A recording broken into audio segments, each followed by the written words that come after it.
Protesters have made their voices heard outside the District Court in Perth following the federal government's approved extension of Woodside's North West Shelf gas project. They claim the extension will damage the environment and cultural heritage of the area. WA State Political reporter Courtney Withers joins us now live from Perth. Hi there, Courtney. So what were the concerns of protesters there?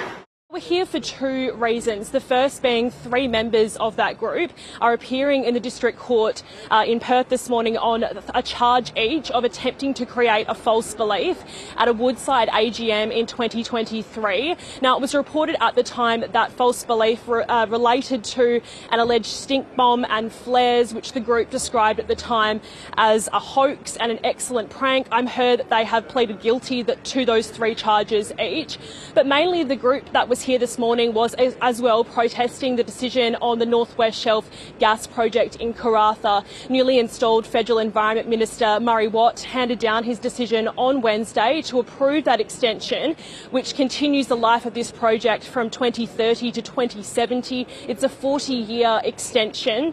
He placed strict conditions on the project, but protesters here say there are no strict conditions that can be placed on that project to ensure that the environment up on the Pilbara coast is not impacted, and they do not want it to go ahead. We've heard from the Greens this week as well, who have loudly protested against this decision. They said on Wednesday, describing it as a climate bomb being set off by the government. The group here this morning largely agreed with that. They said it's a climate criminal act and described the project as a dirty extension. Of course, Prime Minister Anthony Albanese has supported this decision and said yesterday, reiterating that gas is crucial to enable the transition away from coal.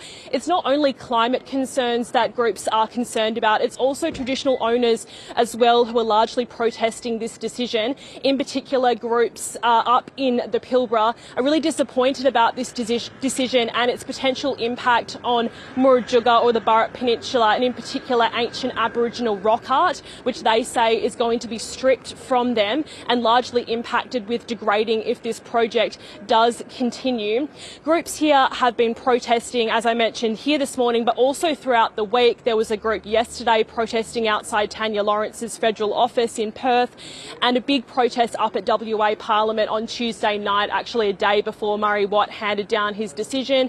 But groups here this morning say this isn't the last of them, and they will continue to disrupt and protest against this extension. So when will we get a final decision on the extension, Courtney? Well, as I mentioned, Murray Watt handed down this decision on Wednesday, imposing strict conditions. We don't know what those conditions are yet, but he gave Woodside 10 days to provide comment to him before handing down his final decision. Woodside CEO Meg O'Neill spoke on Wednesday and said she's delighted for the company and welcomed this decision, and said she'll be speaking with the minister about those strict conditions. But in the meantime, Murray Watt says he won't be commenting any further while that process plays out. Courtney, thank you.